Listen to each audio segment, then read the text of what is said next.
Hey, this is FlyLady Premium Mentor Emma here with day 6 of our beginner baby steps. I hope you're really enjoying what you're doing so far and that it is making your life a little bit easier. And I really hope that yesterday's helped you to think a little bit about turning those things around. So just like every other day, we're going to have a recap about what we've done so far. So you should be getting dressed to the lace-up shoes, and I've had an interesting few days because I have lots of different lace-up shoes I wear. Often wear, like I said, my sparkly Converse. Well, I've hurt my foot and I've had to go into trainers or sneakers if you're in America, and I don't like them.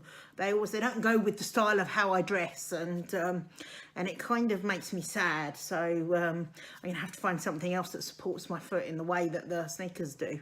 But they're still lace-up shoes, and actually they're really making a difference to the problem that I've got, and it's starting to improve. So that's a bonus and why it's worth it. And the thing that I found as well is that I'm not, it wasn't a shock to suddenly start wearing shoes in the house and around about, because I wear them anyway. I've just had to change the style a little bit. Okay, so then we should be shining our sink every night, leaving it so it's kind of looks nice and it's not that big job that we did the first day, just a nice gentle shine. Reading your FlyLady emails, seeing what she has to say every day, and some of the inspirational things that she talks about are really just so uplifting and really good way to start the day. And of course, looking at your post-it note reminders that you've hopefully got stuck around the house to remind you to do some of these other things. And then yesterday's, of course, is working on combating those negative voices and replacing the negatives with positives. And that's not going to necessarily come easy. That is going to take time, but keep on working on it, and the more you work on it, the easier it will get. Focus on the positives. Okay, so today we're going to move on to hotspots. And when I was thinking about it yesterday, I was like, oh yeah, I'll show them a hotspot. It'll be great, so they can see what a hotspot is, and then I can show them me cleaning it up. But what I didn't realise is I clean my hotspots up as part of my routines, and I kind of do it without thinking about it. So I don't have a hotspot to show you, but I can tell you what a hotspot is. So a hotspot is a place in your home that kind of attracts clutter. If you put one thing down, so if you put a pen down or a piece of paper down, it kind of attracts other things and you end up with a big pile of stuff. So they're normally quite easy to identify in your home. If you look around, you'll see them. They've generally got a pile of stuff, and the more you ignore them, the bigger they get. So for me in my home, our dining room table is a hotspot. Our kitchen table is a small hotspot, but it is a hotspot. The stairs, I think, is the worst hotspot, and that's my fault, because if I'm clearing up and there are things that have been left that needs to go upstairs, I will put them on the stairs to go up, and then everybody, including me, ignores them. So I have to work quite hard on that one. Then upstairs, we have a chest of drawers in our bedroom that tends to have stuff put on top of it that can be a problem. Sorry, the dog's just heard something, and that can get piled up if I don't pay attention to it. And we have a dresser in the upstairs hallway that can get stuff left on. It's almost like the reverse of the stairs. It's stuff that gets put there to be taken downstairs, and then it gets ignored. So those are the hot spots in our house. And if I put one thing there, suddenly it's like a magnet has just magically attracted all of these other things. So we're going to start working on those now and be aware of them. So you just take your timer, set it for 2 minutes, and work on clearing one hotspot. You may not get all the way through it, and that's fine. Really good thing to do to kind of help is to have one place that you keep your papers. So firstly, you're not searching all over the place when you need something, but also they're not like in the middle of lots of hotspots. You haven't got piles of paper here and there.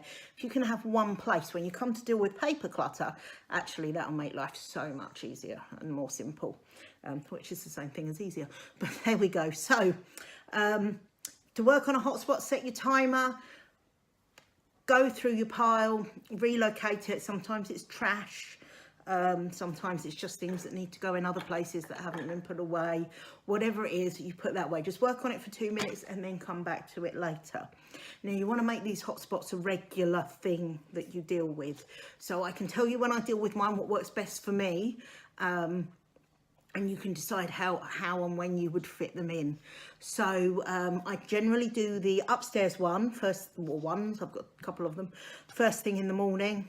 When I'm kind of leaving my bedroom, I do the chest of drawers, and then as I'm coming downstairs, naturally I will kind of try and take anything that's on that surface down.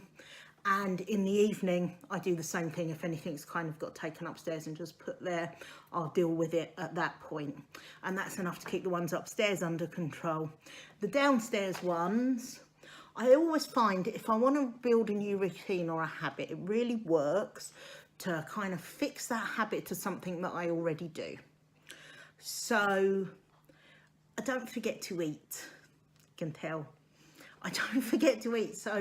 So I fix one of my hotspots when I kind of do a hotspot check and put them out to lunchtime. As I think, oh, I'm going to have lunch. I have lunch about the same time every day. Before I have lunch, I will put the hotspots out. And then the same with dinner. As I'm about to prepare dinner and cook dinner, I put the hotspots out then, because they're already established things that I do. And it just takes me a couple of minutes twice a day to keep those under control. So that's I guess my top tip for hotspots, or for anything really, is try and attach it to an existing habit that you do. And I'll talk more about that as the other habits that we're going to build up over the next 31 days coming, because there are other ones where it makes sense to do that as well. So that's it for today. Find your hotspot, and when you look around the house, they should be fairly obvious because it'll be a pile of stuff. And there's kind of something quite magical that happens.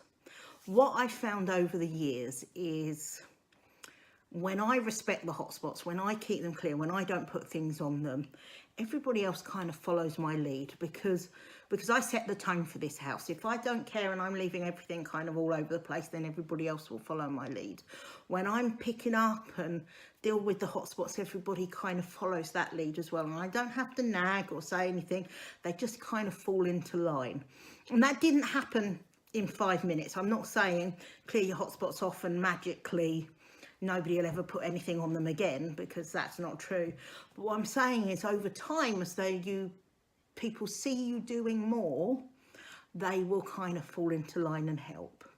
And it seems to be something that's universal. Everybody who I mentor seems to kind of find that same thing happens. So don't get frustrated about it if somebody's putting something on your hotspot. Just keep clearing it without really saying anything, and eventually they will fall into line.